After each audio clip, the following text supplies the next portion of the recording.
Boa tarde, benvidas a todas e a todos. Benvidos a esta segunda entrega de Ciencia en Feminino, un ciclo de conversas en mesa redonda sobre a ciencia que se fai en Galicia co nome de muller. Ao longo deste ciclo, realizado por De Ciencia en colaboración coa Deputación de Pontevedra, abordaremos a situación da muller na ciencia e sobre as dificultades que atopan as mulleres á hora de investigar. Eu son Gloria Montenegro, xornalista en De Ciencia, e conducirei esta segunda sesión, unha mesa redonda sobre ser científica no século XXI. En que aspectos avanzou ou que aspectos quedan por avanzar? Eses serán os temas a nivel xeral que imos tratar nesta mesa redonda de hoxe. Para iso, contaremos coa presenza e coa experiencia de científicas galegas que son María Tubío, María José Cinzo e Cintia Folgueira. Con elas abordaremos os retos que implica ser científica hoxe en día, o teito de cristal, a conciliación, o cambio xeneracional, a presenza das científicas no ámbito da divulgación e preguntaremoslle tamén sobre, unha vez máis, aqueles aspectos nos que queda por avanzar.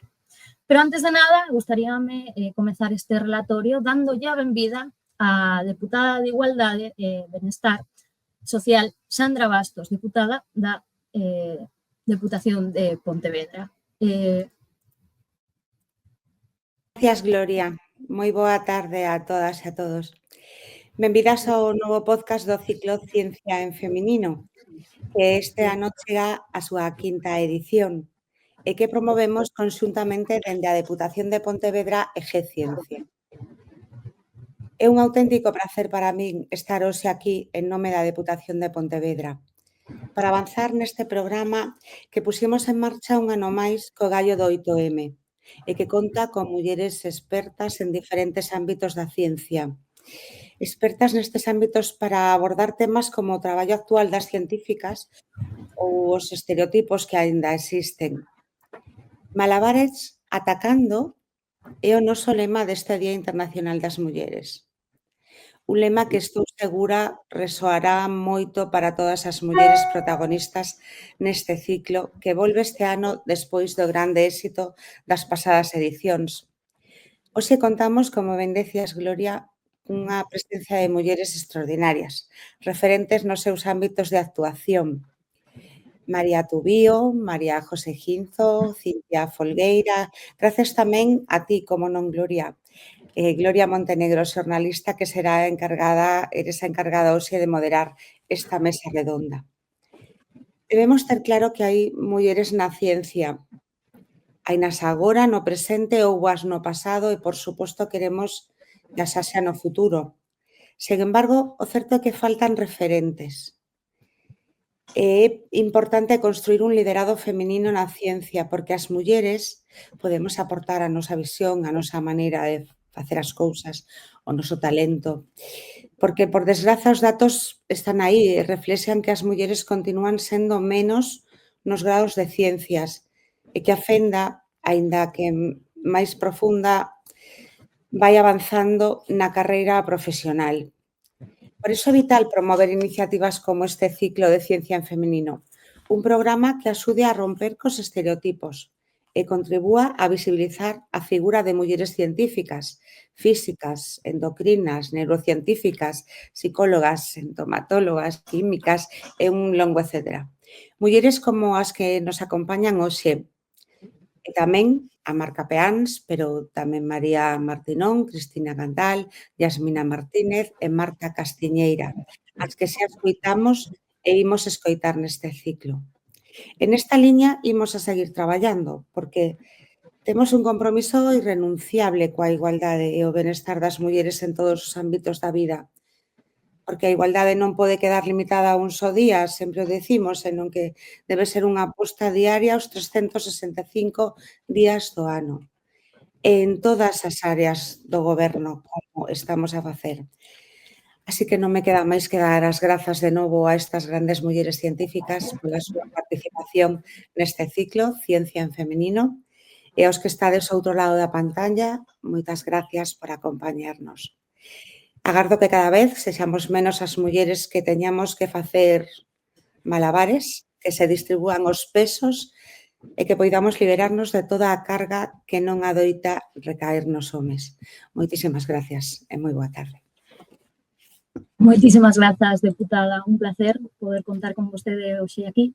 Sen máis dilación, imos comezar coa mesa redonda. Para iso, contamos coas compañeiras María Tubío, doutora en Neurociencia e Psicoloxía Clínica, traballa como investigadora no grupo de Medicina Xenómica do Centro de Medicina Molecular e Enfermidades Crónicas da Universidade de Santiago. Tamén contamos, por outra banda, con María José Ginzo, que actualmente é profesora axudante doutora no Departamento de Estatística, Análise Matemática e Optimización da Universidade de Santiago, e ademais tamén está vinculada ao CIDMAGA, o Centro de Investigación e Tecnoloxía Matemática de Galicia.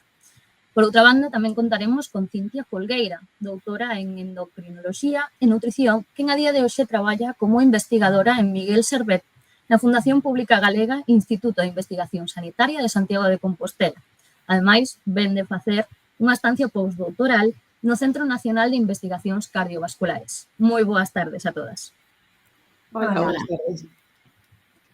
Bueno, quero comezar esta mesa redonda sen maior dilación e para iso gustaríame contar de primeira instancia con unha visión xeral de cada unha de vos. Que considerades vos que como está actualmente a situación da muller na ciencia? María, tú, por favor, se podes comezar explicando a túa visión e a túa experiencia a día de hoxe sobre a situación da muller na ciencia. Bueno, primeiro de todo, moitísimas grazas pola oportunidade por darnos voz para formar parte deste ciclo, porque a verdade é que moitas veces como investigadores parece que como que se nos dá voz dentro destes ciclos de igualdade, pero que fora diso, pois como que a nosa presenza en congresos, etcétera, vese un poquinho máis opacada polos grandes IPs que xeralmente son masculinos, non? Entón, creo que esa xa é unha forma de establecer a liña. O feito é que a muller na ciencia é casi máis... se ven cada vez hai máis mulleres que están en postos directivos e en postos importantes. Realmente somos as que ocupamos, pois, sobre todo, os postos base e as que facemos que pois, o traballo máis do día a día, non? Menos directivo.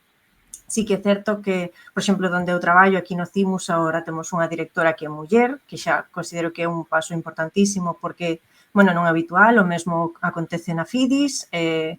Bueno, estamos sendo visibilizadas un poquinho máis a medida que pasa o tempo, pero sí que todavía nos falta un pouquiño acadar esos postos e romper un pouquiño máis co teito de cristal en comparación, bueno, pues con anos que nos anteceden.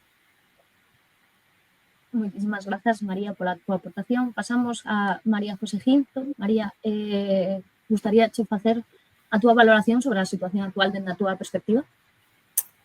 Sí, boa tarde. Como compañeira, primeiro quero agradecer a Geciencia por ter organizado esta mesa redonda e tamén a Diputación de Pontevedra e, en particular, pois, a ti, Gloria, e a Sandra, non? Bueno, eu vou a falar desde a miña perspectiva, pois, como matemática, como especialista en estatística, non? En xeral, pois, eu penso que sí que houve avances significativos, non? Pois como un maior acceso á educación e á investigación, non? Así como políticas de igualdade pois en moitos centros. E tamén penso que a situación da muller na ciencia pois que mellorou considerablemente nas últimas décadas, non? Aínda que, bueno, concordo co que dice María, non? Que, bueno, que isto pois vai como moi lento, non? Aínda así, pois en áreas como as matemáticas en xeral ou como a estatística, pois vexo que cada vez hai máis mulleres investigadoras, docentes e profesionais aplicadas en sectores como poderían ser a inteligencia artificial, a bioestatística ou a ciencia de datos, non? E, bueno, eso penso que de alguna maneira pois que se debe pois a unha maior accesibilidade á educación superior, a políticas de igualdade, non? Que se veñen implementando pois en moitas institucións. Aínda así, son capaz tamén de pois de ver que hai obstáculos como o teito de cristal, en escasa representación pois en postos de liderado e a persistencia de estereotipos de xénero, non? Se pensamos, por exemplo, en competicións de matemáticas como poden ser as Olimpiadas Matemáticas, non? Pois a participación femenina pois segue sendo menor, non? Non sei se, pois penso, non, que hai nenas con talento para as matemáticas, pero quizás, pois, a mellor, pois, non sei se acaban desanimando ou se por falta de referentes femininos ou por, non sei, se non reciben o mesmo apoio que reciben os seus compañeiros, non sei se esa é a causa ou non, pero sí que cando consulto os informes pertinentes, por exemplo, con este tipo de probas, pois a participación femenina é menor. Aínda así, pois, vexo que nos últimos anos houve avances significativos na presenza de mulleres en postos de liderado dentro das matemáticas, no? E tamén pois na estatística, por exemplo, pois o CITMAGA, no? O centro que eu estou adscrita, pois está liderado pola profesora Rosa Crujeiras, é a súa directora científica. Temos dentro do CITMAGA o ITMATI, no? Que era o centro que tiñamos antes de referencia a matemáticas, sobre todo para a transferencia, que tamén foi liderado por unha profesora de matemáticas, a profesora Peregrina Quintela. Xa pensando en matemáticas en sentido amplo, a profesora Victoria Otero, pois tamén agora mesmo ocupa o posto de presidenta da Real Sociedade de Matemática Española, ou mesmo, pois, tirando para casa, tirando para o lado da estatística, no? Elena Manzanera é a presidenta do Instituto Nacional de Estatística. E na propia Facultade de Matemáticas, desde o ano 2009, pois sempre tivemos decanas, primeiro a profesora Victoria Otero, da que xa falei antes, e desde o ano 2017, pois temos a Elena Vázquez Cendón. Entonces, de alguna maneira, penso que isto, pois, que demostra que as matemáticas e a estatística en particular, pois sí que contan con referentes femininos, no? en postos clave. E tamén penso que estas mulleres, estas profesionais, pois abren camiños a contribuir e visibilizar o talento feminino na ciencia. Tamén nas sociedades científicas, non? Por exemplo, a nivel galego, pois a Sociedade Galega para a Promoción da Estatística e da Investigación de Operacións, a SGAPELLO, non? Que foi constituída no ano 93, pois desde a súa constitución tivemos varios presidentes, pero, bueno, xa tivemos 2 presidentes.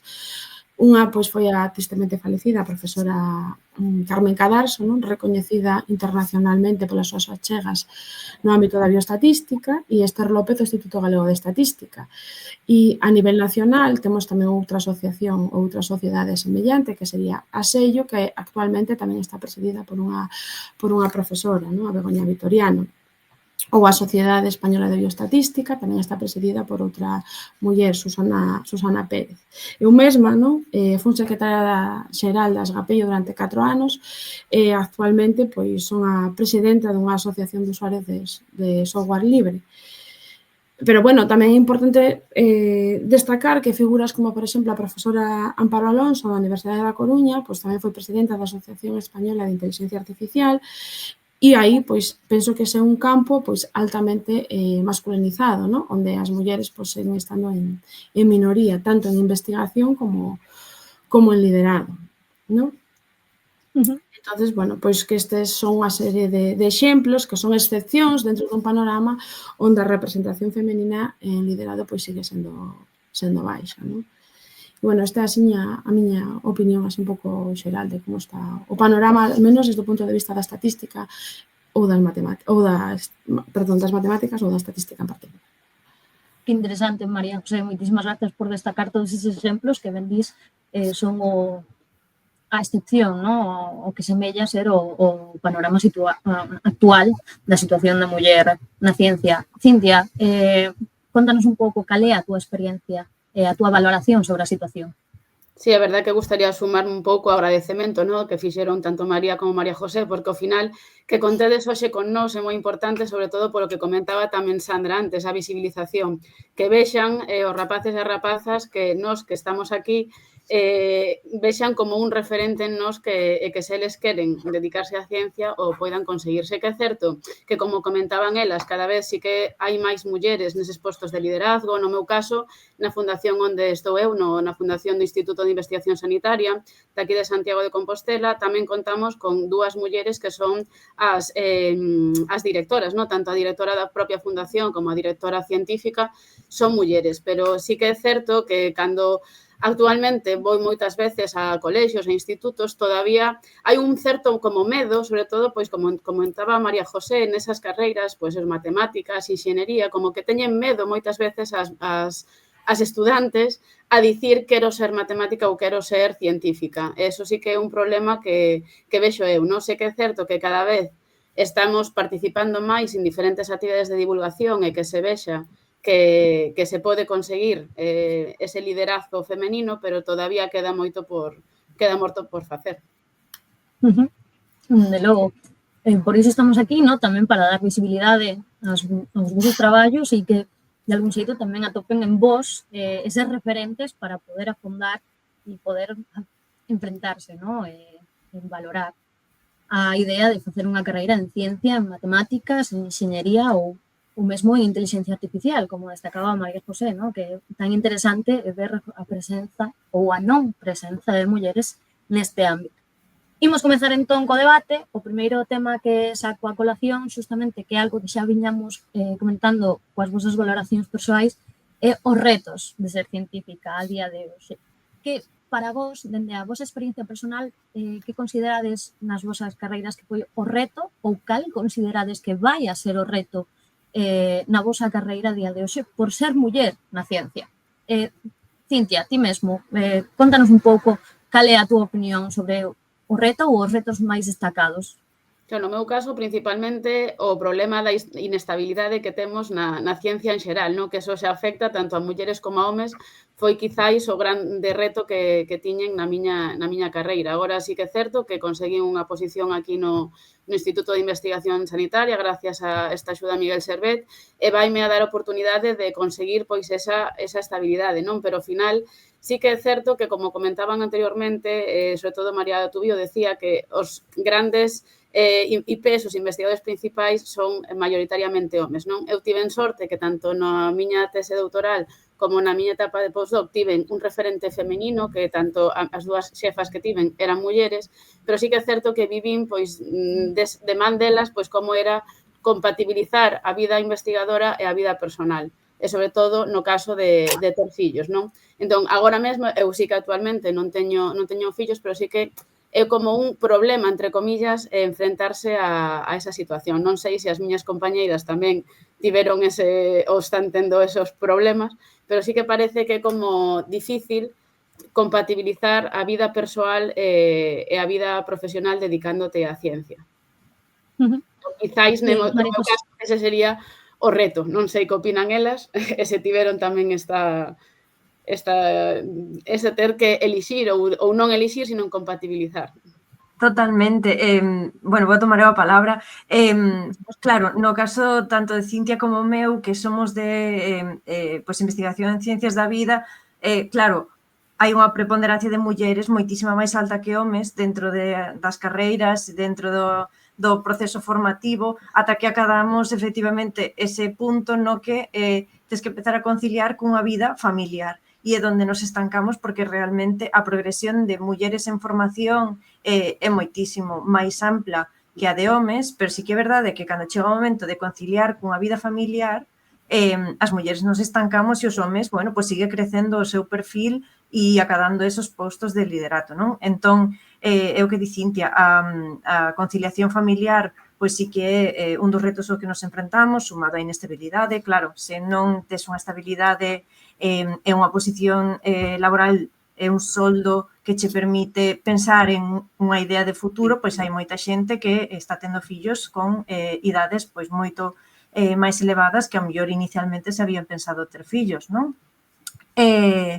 Pero completamente o noso reto é acadar esas posicións, porque formadas estamos, as capacidades témolas, puidemos acceder á mesma formación que o resto de compañeiros homes, simplemente nos falta eso, romper co estereotipo de que temos que ser nosas cuidadoras e adaptarnos ao que é a vida familiar mentras os homes seguen medrando e nos quedamos estancadas.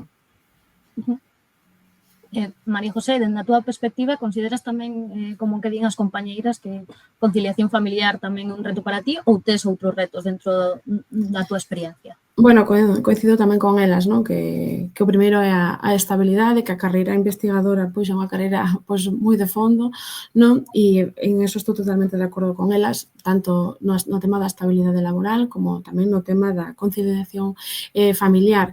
E penso que tanto os homes como as mulleres pois nos deberíamos someter aos mesmos retos, no eido científico, é dicir, estas outras dúas cousas nas que nos acuñamos deberían de vir paralelas para todo o mundo, non? É dicir, que a conciliación da vida persoal e profesional, non, xunto co feito que temos que demostrar continuamente, non, a nosa propia valía, así como a representación en postos de liderado, non, pois son desafíos que nos deberían afectar a todos, non, independentemente do xénero, non?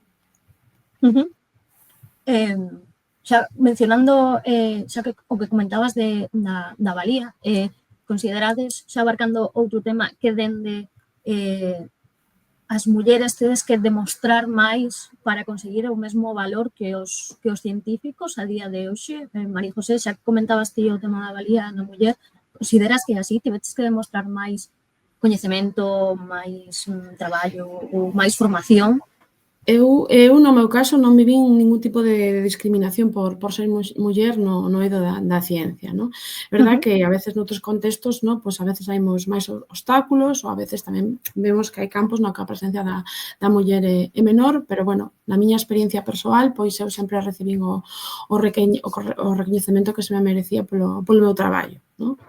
Eso non significa que eu estea a dicir pois que non existe discriminación, pero, bueno, eu na miña traxectoria pois non me vin afectada por isto. Entendo. María, ti pola túa banda consideras que as mulleres necesitan esa maior demostración para unha validación igualitaria? Totalmente. Xa non só no eido científico, sino en toda a nosa vida en xeral, só polo feito de ser mulleres, é como se necesitásemos estar continuamente dando un extra, como se tivésemos que apoiar todo o que dicimos con a base de literatura que xustifica que sí que sabemos facelo, non? Como cando escribimos un artículo e temos que poñer a referencia, pois neste caso non vale con que saibamos as cousas, é como que tamén temos que demostralo, non? E iso acontece polo feito de ser muller, polo feito de ser muller en formación, sobre todo cando estás no proceso de tese, estás te formando, podes estar facendo achegas innovadoras que poden ser disruptivas para o campo no que estás traballando, pode haber casos de persoas pois que ben por idade, ben polo feito de ser muller, ben polo feito que sexa, pois poden ser un poquinho máis discordantes con que ti efectivamente teñes razón no que estás dicindo e como que che van a pedir que pois non que demostres, porque a evidencia está aí, pero sí que é como que se mira todo un pouquiño máis con lupa, non? Xa digo, non sei se é polo feito de ser muller, polo feito de ser máis xoven ou por qué, pero sí que todavía hai esas reticencias, non? E Cinta, pola túa parte, consideras que tiveches que demostrar máis para que te validen como científica? Sí, no meu caso tamén estou de acordo con María, porque tamén non sei se é por ser muller ou por ser xove, non? Entón, sí que moitas veces sí que temos como ese extra de demostrar que o que estamos dicindo é verdade, que o que realmente, como que se cuestiona un pouco máis, non? O que estamos dicindo, pero realmente non podo dicir que sexa polo caso de ser muller, senón quizáis por estar pois nunha posición de empezar a túa carreira, e que sexa unha cuestión máis de idade que de xénero, neste caso. Entón, non recibín e tampouco tiven ningún momento no que se me discriminara tampouco por ser muller directamente. Xa a colación de o que sacades tanto María como Cintia sobre o aspecto da idade na ciencia, máis aló de que sexades mulleres, sodes mulleres novas. Vamos a dicirlo así, ao final, iso considerades, xa nos deixabades caer que algo sí, no? Ao final as científicas novas teñen un chanzo máis a cumplir para demostrar a súa valía. Tivechedes algunha experiencia persoal no que quedara constancia ou que sentirades que por ser máis novas non se vos tomaba igual de serio que noutra xeración? Ciencia, por exemplo. Claro, realmente o que comentábamos antes, non podemos decir que sexa por realmente ser muller ou ser xove. Sí que é certo que moitas veces pois no tema dos congresos ou na hora das publicacións sí que podemos notar isto. Vexo que María asinte e probablemente tamén ela vivir algunha situación así. Completamente. Moitas veces, o sea, eu agora mesmo son postdoc dende o 2022 e ainda hai quen considera que ainda son xove e que ainda estou en etapa predoutoral porque lles parezo demasiado xoven e digo, bueno, peino canas, algo de experiencia xa levo, non son nivel IP, pero bueno, algo de coñecemento do que é a ciencia, a investigación e o recorrido que a carreira científica, pois algo de conciencia teño e son capaz de ver que sí, que hai un poquinho de reticencias, é o que di Cintia, non sei se por idade, non sei se polo feito de ser muller, pero a verlas hailas. María José, con respecto a túa experiencia persoal, consideras que ao longo destes anos que igual piden da túa perspectiva tiveches algún tipo de discriminación pola idade ou sintes que iso tamén se dá noutras xeracións posteriores a túa? Pois eu non, o sea, no respecto do tema da idade tampouco non vin esa discriminación. Non sei se noutras áreas, como comentan María e Cintia, pero no caso das matemáticas non vexo que unha muller nova reciba menos crédito que un home, non? Da súa mesma idade. É verdade o que elas comentan, non? De que tradicionalmente os IPs dos grupos ou dos proxectos, non? Pois eran homes, pero, bueno, actualmente penso que iso tamén está cambiando, al menos falo sempre desde a miña perspectiva, non? O IP do meu grupo sí que é un home, non? Pero o noso proxecto do Ministerio, non? Onde facemos a nosa investigación, pois temos unha co-IP xa desde o ano 2013, non? E, bueno, temos, sí, as dúas partes, non? Un IP home e un IP muller, pero, bueno, non sei, non vexo que no noso caso, pois polo feito da idade, pois que eso sexa un factor negativo. Entendo. Volvendo contigo, María José, xa dende toda a perspectiva, ¿no? Como comentabades antes, ao final as matemáticas pode semellar un eido ou unha especialidade máis ben masculinizada. Entendemos que nos comentabas moitas excepcións a este factor, pero como consideras que deberíamos traballar para que xustamente carreiras como a esta teñan moita máis presencia das mulleres? Bueno, no caso das matemáticas, actualmente, non? Pois, por exemplo, o alumnado que entra no grado de matemáticas, pois máis ou menos é a mesma porcentaxe de homes e de mulleres, incluso algún curso académico, pois incluso hai máis rapazas que rapaces. Se mo traslado ao campo da estatística, non? Tamén son profesora no mestrado de técnicas estatísticas e, bueno, o alumnado que temos, pois tamén suele ser 50-50. O sea, no noso campo non hai moita diferencia. Si que é verdade que en outras áreas como física ou criptografía ou, bueno, inteligencia artificial, pois a mellor son campos máis masculinizados, entonces pois aí sí que penso que é onde debemos de facer máis labor, como comentaba antes Cintia, non? Pois o mellor nestes visitas que facemos aos institutos, nos que eu tamén participo, non? Dentro do programa Ponte, contarlles ao alumnado en xeral que é o que se fai en ciencia, non? E, bueno, pois penso que por aí deberían ir os tiros. María, por exemplo, que consideras ti que debería facerse para intentar borrar quizáis, ¿no?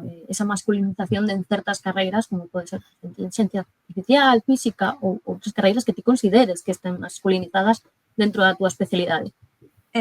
Pois, no que é a miña especialidade, claro, dentro do que son as carreiras de ciencias da vida, vese nas facultades. A maioría somos mulleres as que nos matriculamos nestas carreiras. Non sei, se cadra en medicina sí que pode haber un pouquiño máis de presenza masculina que femenina ou que sexa máis equiparable, pero eu que son psicóloga, éramos 180 matriculados por ano e probablemente o 75-80% do alumnado éramos mulleres. Aquí no CIMUS a maioría no censo somos mulleres, no meu grupo a maioría somos mulleres, en la que temos un IP que home, a maioría somos mulleres. Entón, sí, creo que en Ciencias da Vida está moi orientado, pois, bueno, como a presenza feminina, e logo en carreiras que tradicionalmente están máis masculinizadas, creo que hai que facer unha labor de base, efectivamente, dende os institutos, xa dende o colexio, desde etapas, desde ser, pois, os primeiros pasos que se empezan a dar para formar de cara a futuro o alumnado, intentar que non haxa tanta orientación a, bueno, ti queres neno máis hacia robótica, ti queres nena máis hacia enfermería, porque era un pouco como bueno, os dous polos opostos, non? Pero claro, aquí trátase xa non de facer un cambio educacional, sino un cambio de base na sociedade xeral. que aspectos consideras que deberíamos traballar ademais da formación dentro da sociedade? A sensibilización e concienciación de que todas as persoas somos aptas para desempeñar calquer labor na que nos poidamos formar, que todo o mundo temos que poder ter acceso a todo tipo de formación e sempre sin ser discriminadas por ningún tipo de razón, sexa sexo, xénero, etnia, o que sexa. Pero claro, esos sesgos non aparecen de repente cando entras na carreira, esos sesgos veñen moi de base. E creo que como sociedade o que temos é que empezar a traballarlos xa dende o primeiro momento. Cintia, cal é a túa experiencia? Contanos un pouco a túa visión sobre este aspecto. Claro, no meu caso, eu fixen bioloxía e a maioría dos matriculados éramos mulleres, non? E sei que é certo que tamén durante o doutoramento tamén. O que comentábamos ao principio todas, que o problema é que cando vais escalando na túa escala científica, ao final os investigadores principais ou os directores son homes, pero sí que penso que no meu caso sí que a xente sí que pode facer bioloxía, sí que non é unha carreira non que teña ese sesgo de xénero como poden ser outras. Estou totalmente de acordo co que comentaban María José antes, co do tema dos institutos e dos colexios. Penso que é moi importante esa visibilización e que nos vexan xa como persoas de carne e oso, que moitas veces, polo menos no meu caso, os referentes que podía ter eran mulleres que estaban nos libros, pero que non estaban moitas nin vivas. Sí, son grandes nomes, pero realmente non as podíamos escoitar ou, como dicía María José, preguntar que o que se fai, se quero seguir nesta carreira, que o que vou facer no meu día a día, non? Entón, penso que tamén iso é moi importante que vexan que ese interese que poidan ter, nós, nesas visitas, podamos motivalos a escoller estas carreiras. E como comentaba María, tamén é moi importante o tema da concienciación. Realmente, eses sesgos hai e realmente o problema é da sociedade, non? Entón, penso que, aparte da legislación, tamén na igualdade, tamén é importante esa concienciación de toda a sociedade de que, tanto na carreira científica como en outras carreiras, o sesgo de xénero non pode ser, non? E que non hai carreiras de nenos ou de nenas, que realmente todos poden estudiar e facer o que realmente queiran. De logo, comentabas, Cintia, o tema das referentes. Penso que, ao final, como tamén mencionaba a deputada de Igualdade, a día de hoxe considerades que existen referentes dentro das vosas carreiras. Cintia, xa comentabas, no? Que eran referentes as que non podías escoitar realmente, pero considerades que existen referentes mulleres na ciencia para que a día de hoxe as rapazadas, as nenas, poidan sentirse identificadas ou ter en conta de cara ao seu futuro de formación. María José, contanos un pouco. Bueno, non, sigue. Cintia, adiante, por favor. Non, María José precisamente iba a dicir que ela dito moitos nomes, no? Ao principio, de grandes mulleres científicas que son grandes referentes, non? Algúnas xa non están, pero outras sí. E penso que antes, por lo menos cando eu estudiaba, non había. Así que agora sí que vaise concienciando máis de visibilizar esas mulleres, non só aquelas que foron grandes descubridoras e grandes científicas que xa non están con nós, senón tamén a outras que sí que fixeron grandes avances actuais. O sea, penso que agora os cativos e as cativas poden ver como unha traxectoria de mulleres, non aquelas que se quedaron como no pasado, senón que poden ver unha continuidade na importancia das mulleres investigadoras ao longo da historia. María José, por alusións, antes nos comentabas un montón de excepcións de mulleres referentes, ¿no? Pero contanos un pouco esa visión global. Bueno, non sei, ao mellor non entendín ben unha cousa que acaba de decir Cintia, e perdona, ¿no? Porque entonces, o sea, que creo que discrepo un pouco no que acabas de decir, ¿no? Penso que, bueno, os exemplos que vos poñía antes, ¿no? Pues son persoas, ¿no? Que están ao frente liderando equipos, centros, etcétera, pero sí que penso que ao longo da historia, pois sí que houbo referentes femeninas, o que pasa que, bueno, pois polo devenir da historia ou pola nosa sociedade, pois os que se poñían máis en alza eran os homes, é dicir, pero mulleres ao longo da historia, ou ao menos na historia das matemáticas ou da estatística, sempre houbo. Penso que, quizás, actualmente, nesas labores de divulgación que facemos, non? Pois as estamos poñendo máis en valor, non as actuais, porque esas elas mismas pois se poden poñer en valor, pero si outras, non? Como, por exemplo, non se vense má cabeza, pois Gertrude Koch, non? Pois que foi coñecida pois como a primeira dama da estatística, non? Que foi unha pioneira pois, no deseño de experimentos, é dicir, pois, os estudos de bioloxía, non, nos que pode traballar Cintia, por exemplo, pois se lle poden dar valor por aí. Por exemplo, Flores Nightingale, non, pois que foi unha enfermeira e tamén unha estatística moi recoñecida na súa labor como enfermeira durante a guerra de Crimea, pois de alguna maneira, pois tamén fixo unha labor moi importante na saúde pública, no? Na creación dunhos gráficos estatísticos pois, moi interesantes.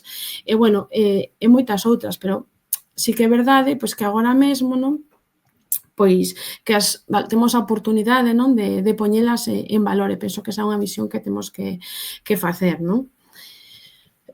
E, bueno, a súa traxectoria penso que é fundamental non para o desenvolvemento pois, da estatística, no meu caso, pero tamén pode ser noutros cambios científicos. Non? E despois, bueno, tamén penso que hai outras figuras, como poden ser pois, Marie Curie, é dicir, figuras que son coñecidas pois, desde sempre, non? Que tamén fixeron pois, achegas moi significativas, pero, bueno, hai outras, como as que os acabo de citar, pois, que non foron tan visibles, non? E, de alguna maneira, pois, que as temos que visibilizar. E creo que sí que en ciencia e incluso tamén pois a través da prensa, a través de documentais, películas, non? Pois nos últimos anos pois sí que se fai un esforzo pois mellorar a visibilización destas mulleres e creo que isto sí que é importante. De logo, completamente de acordo, María José. María, contanos un pouco a tua visión. Estás máis de acordo con Cintia? Estás máis de acordo con María José? Eu estou de acordo coas dúas. Creo que sí, que efectivamente, o sea, se partimos da base de que lle preguntemos a outra persoa allea ao mundo da ciencia que pensas ti que, ou cal é a imaxe que tes ti de unha persoa científica, probablemente pensen nun home, porque é o que levamos vendo ao longo de toda a nosa vida. Os grandes referentes sempre foron homes. Eso non quita que detrás deses homes houbera moitas figuras femeninas que fixeron moitísimas achegas significativas e que, polo que sexa, que é un sesgo, evidentemente, arraigadísimo na sociedade, non se lles visibilizou.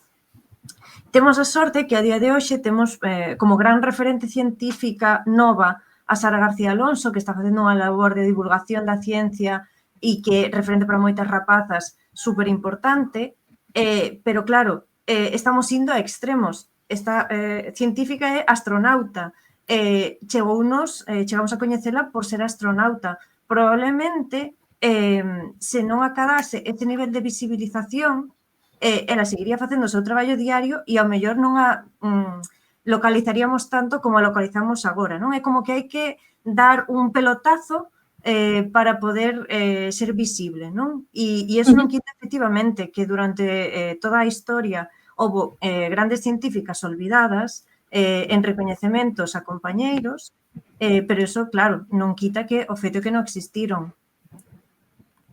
Entendo, que interesante. Xa falando noutro aspecto, antes mencionábamos o tema da conciliación, como iso ao final supón un reto importante, ¿no? A hora de poder escalar dentro da xerarquía e de acadar postos de maior relevancia. Como antes mencionaba María José na súa valoración xeneral, sí que temos moitas excepcións, volvemos outra vez, pero que considerades vos que deberíamos facer para que esa conciliación familiar ou mesmo a conciliación de querer ser nais, no caso de que se queira ser nais, que considerades vos que se debería facer a día de hoxe para que non exista tan ese teito de cristal, vamos a decirlo así. María José, gustaría comezar con esta valoración? Bueno, a valoración un pouco complexa, non? Bueno, primeiro decir que eu non son nai, non? Pero, bueno, podo falar ou opinar non? Do que vexo ou observo ao meu redor, non? Eu penso que a conciliación entre a carreira e a maternidade, non? Pois sigue sendo un dos maiores retos na muller na ciencia e penso que sí que hai políticas de conciliación que están mellorando e incluso pois na hora de valorar o teu currículum, pois sí que teñen en conta pois se estiveches nun período de baixa debido á maternidade e todas as cousas, entonces penso que todo eso é importante, pero quizás non é suficiente, é dicir, que non se ten avanzado tanto e que polo que eu digo, polo que eu observo, non? Pois que se non contas cun apoio familiar por detrás, non? Ou uns medios económicos que poidan suplir pois a túa presencia ou da túa parella durante unhas determinados momentos, pois vai a ver alterada a túa carreira científica, non? María, con respecto ao tema da conciliación familiar ou se te planteas, querer ser nai ou non, e como iso pode chegar a interferir na vosa formación, que consideras? Como é a túa visión persoal? Eu vexo igual que o ve María José, efectivamente as mulleres contamos con esas excepcionalidades á hora de pedir proxectos. É certo que iso é no caso de pedir proxectos e que se valore o currículum, pero bueno, tamén se pode dedicar unha á ciencia e á investigación en postos pois máis de base, o que me refiro, ser técnico, etcétera, que sigue sendo unha persoa que traballa na ciencia, que pode ser nai, que ten os seus horarios e que pode conciliar, non? Efectivamente, isto é algo moi difícil de valorar, non? Porque, claro, ten moitísimos detalles, pois saber cales son as aspiracións de cada persoa, saber cal é o tipo de apoio que conta detrás, efectivamente, como decía María José, claro, é algo moi complexo, pero evidentemente, polo feito de ter esa excepcionalidade a hora de pedir proxectos, xa se pode identificar que hai algún tipo de problema coa conciliación, absolutamente. Cintia? Sí, estou de acordo con elas, ao final é un problema, sei que están mellorando as políticas de conciliación, pero, por exemplo, agora de pedir proxectos, o problema é os prazos que temos, non? Cando salen as convocatorias, tes que mandar o proxecto nunha determinada data e non podes calcular tampouco cal vai a ser a túa situación persoal no caso de intentar ser nai, non? Entón, é un problema, sobre todo que apuntaba María José, a importancia da familia e no caso da túa parella, non, agora de apoiarte e de intentar conciliar o mellor posible a situación, creo que é o principal neste caso. Con respecto ás políticas de igualdade, que se mencionaba tamén María e demais, considerades que a nivel particular dentro da vosa experiencia nos vosos centros, nos vosos institutos de formación, se están levando a cabo estas políticas de igualdade e están funcionando? Dende a vosa perspectiva persoal. María, non sei se queres comezar ti con este aspecto? Eu coñezo tanto o plan de igualdade da FIDIS e do CIMUS, evidentemente están postos en marcha, funcionan, máis particularmente no do CIMUS, porque onde eu estou, pois temos ciclos de charlas para falar de muller e ciencia. Bueno, sí que, efectivamente, aquí a maior cantidade do censo somos mulleres, co cal, claro, ter que facer unha inclusión, claro, estamos máis que incluídas. Poderíamos falar rangos de inclusión en postos de IPs, pero cada vez hai máis IPs mulleres, entón, realmente, aquí estáse facendo unha transición pois moi adecuada para empezar a ter visibilidade de IPs femininas pois que estén pedindo proxectos, que estén acadando proxectos e que estén sendo estabilizadas. Pero claro, dende que eu entrei ao CIMUS ata agora, claro, o cambio é evidentísimo. María José, dende a túa experiencia, consideras que o plan de igualdade tanto do CIMAGA como da Universidade de Santiago están a funcionar? Sí, coincido co que dice María, me imagino que será algo parecido, non? O sea, tanto na USC como no CIMAGA existen estes plans de igualdad. Penso que, en xeral, que están a funcionar ben, pero, bueno, quizás tamén a mellor é porque non me vexo, pois, a mellor reflectida en algúns problemas que elas veían antes, e a mellor algunha outra colega miña de matemáticas, pois sí que se pode ver, non? Pero, bueno, penso que o sea, non é que se faga un plan e ala, xa está, e non, que creo que ese plan debe de ir, pois, non sei, manténdose ao longo do tempo e evolucionando, non? Porque, bueno, creo que estamos en unha sociedade con moito cambio e penso que eses plans tamén se deben de actualizar, non é dicir, bueno, temos un plan porque queda ben decir que tes un plan e xa está, non? Ese plan hai que actualizalo, non? Conforme vai avanzando a sociedade, non? Pois para fomentar pois a visibilidade das mulleres, pois para o que decía antes Cintia, non? Revisar políticas de promoción e financiamento, tamén pois o que falábamos antes do apoio á conciliación, etcétera. Así como tamén pois promover os referentes femeninos. Bueno, quero dicir que sí, que está ben ter os plans, pero que tamén está ben pois revisalos de vez en cuando, pulilos, actualizalos, e non ter o plan porque hai que ter o plan, non? É como, non sei, como políticas de prevención de riscos laborais que estaban moi de moda fai uns anos nas empresas cando non os había e todas as empresas empezaron a poñer estes plans, pero realmente son efectivos ou realmente alguén os ten en consideración ou é bonito poñelo na páxina web e xa está, sabes? Cintia, dende a túa perspectiva, consideras que os plans que se están a levar a cabo, bueno, primeiro tamén no centro de Madrid no que estiveches facendo postdoutorado ou mesmo ahora no Instituto Miguel Servet? Sí, eu no CENIC sí que tiñamos tamén estes plans, o que comentaba María José, son plans que están aí, que os podes descargar, que os podes ver, pero tamén é importante actualizalos. No, actualmente onde estou, no FIDIS, sei que se revisa cada 4 anos, de feito, o ano que ven toca xa revisalo, e sí que o que vexo no pouco tempo que levo, sí que intentan buscar, pois esta, máis que ver como a igualdade unha necesidade, non? De feito, o ano pasado recibiron o FIDIS, o premio, a medalla Pardo Bazán pola igualdade, por este compromiso pola igualdade, e penso que, bueno, o pouco tempo que levo sí que demostráronme que están comprometidas, sobre todo porque neste caso tamén son dúas mulleres as que son as directoras, tanto a directora do propio FIDIS como a directora científica, e penso que teñen ese compromiso pola igualdade. Xa por último, un dos últimos temas que me gustaría tratar con vos é a presenza, ¿no? Mencionábase antes, pero sí me gustaría afondar sobre a vosa opinión neste aspecto.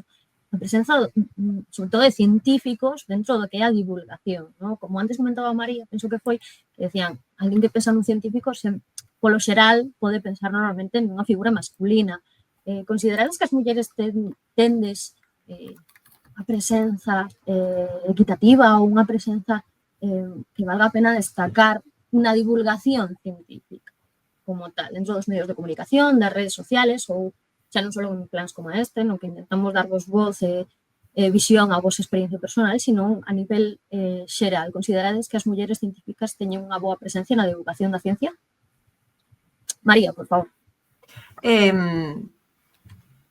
Por exemplo, en redes sociais hai moitísimas máis divulgadoras femininas que masculinas, pero polo que sexa, destaca unha figura masculina entre todo o ámbito, por exemplo, no caso da psicoloxía, da neurociencia, temos un gran referente que é Neuronacho, pero se cadra non hai un gran referente feminino, bueno, quizáis unha compañeira mía, unha antiga compañeira mía da carreira, que é Marta Novoa, que é psicóloga, que ten libros escritos e fai unha gran divulgación da psicoloxía en redes sociales, pero cando é ir a institutos, cando é ir a congresos, etcétera, cando se trata de aproximar a ciencia ao público xeral, como que as mulleres aínda temos un pouquiño máis de limitación a que nos crean e a que se tomen co mesmo peso que nos decimos que o que di un home, non?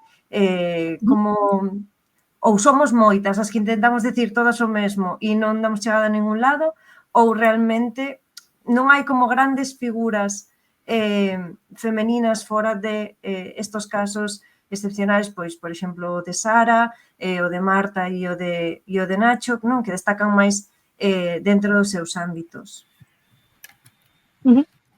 María José, consideras que as mulleres están presentes na divulgación científica ou aínda queda por avanzar?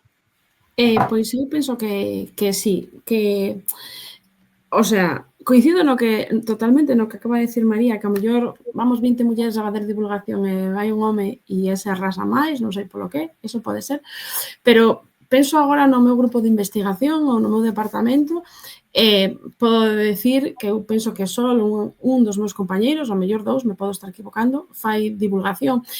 Somos moitas máis as que facemos divulgación, non? Despois, se penso xa en xeral en España, pois tamén se me ocurren bastantes nomes de mulleres, tanto de matemáticas como de estatística en particular, que fan divulgación.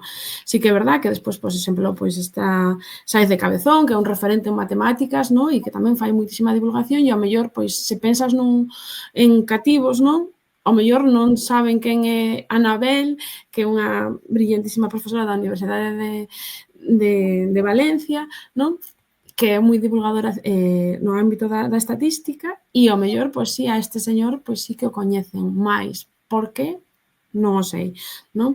Pero sí que penso que estamos facendo, al menos desde a nosa área, moitísima divulgación, vamos. Tamén penso que, a mellor, as mulleres como que nos lanzamos máis a moitas cousas ou a cousas diferentes e os homes ao mellor non.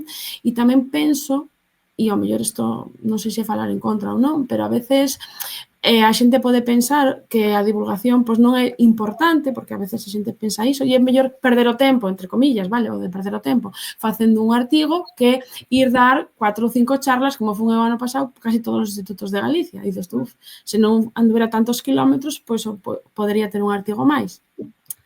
Pero, bueno, creo que é importante todo, entonces, bueno. Cintia, algunha aportación que irás considerar dentro da túa perspectiva? Sí, eu estou de acordo sobre todo co que decía a María José, que ao final recorreste non varios sitios para chegar a xente, eso é importante. Ao final non é, como dicía ela, non é perder o tempo, é moi necesario. Sobre todo no noso ámbito sí que tamén hai grandes divulgadoras, bueno, como por exemplo Boticaria García, que tamén participa en programas de televisión, ou a Hiperactina, que intentan explicar un pouco os estudos que facemos de xeito máis sinxelo que cheguen a moita xente, pero tamén hai homes como Luís Quevedo que tamén intenta, pois iso, explicar as nosas investigacións tanto en prensa como en televisión. E gustaríame facer un apunte que María falaba antes de Sara, que como estaba entre o CENIC e o CENIO, coincidín con ela. E, por exemplo, un apunte que notei con ela foi que moitas veces, cando participaba nestas entrevistas, de feito participou fai pouco nun programa de televisión, o que se destacaba moitas veces o día seguinte da súa entrevista non era o que dixo, senón os zapatos que levaba nesa entrevista. Eso para nós, non o comentamos, pero sí que tamén moitas veces é un problema, non? Que ao final quedanse non coa mensaxe que tes que dar, pois neste caso que unha divulgadora, astronauta, etcétera, senón que te quedas con que os zapatos que levaban estaban de moda ou non. Que estamos de acordo probablemente que eso sexa tamén extensivo a outras profesións, pero neste caso é unha pena que non se apropeite que esa persoa participara nun programa así tan importante con tantos espectadores e que a mensaxe sexa pois a roupa ou o complemento que levaba. Ao final tamén é un aspecto que quizáis se fose un home, pois igual non se destacaría tanto, non? É dicir, que se destacaría máis a mensaxe que o que leva posto dentro da entrevista. Bueno, pois, sen máis dilación, a verdade que estaba sendo unha mesa redonda moi interesante. Agradezovos infinitamente a vosa aportación e as vosas experiencias persoais e estar aquí hoxe nesta mesa redonda de ciencia en colaboración coa Deputación de Pontevedra. Se vos parece ben, imos deixalo aquí. Dentro de 2 semanas habrá outra mesa redonda na que contaremos con outras compañeiras para tratar os estereotipos da muller na ciencia. Douvos as grazas e a despedida por hoxe. Esperamos que os nosos camiños se volvan cruzar noutro punto e doutro xeito. Seguro que en ciencia daremos conta dos avances que volastres estexades a facer nos vosos ámbitos da especialidade. Así que, Cintia, María José, moitísimas grazas por estar aquí hoxe con nos en Ciencia. Graciñas. Gracias. Xa para rematar, de ciencia en feminino, este ciclo de mesas redondas e de charlas continuará o próximo mércores, 19 de marzo. Nesta ocasión será cunha entrevista a María Loureiro, premio Joseph Bunger de 2024, que estará conducida pola miña compañeira Laura Filloi. Por se remata Ciencia en Feminino, realizado por Ciencia e a Diputación de Pontevedra. Agardámosvos o próximo mércores aquí, en Ciencia.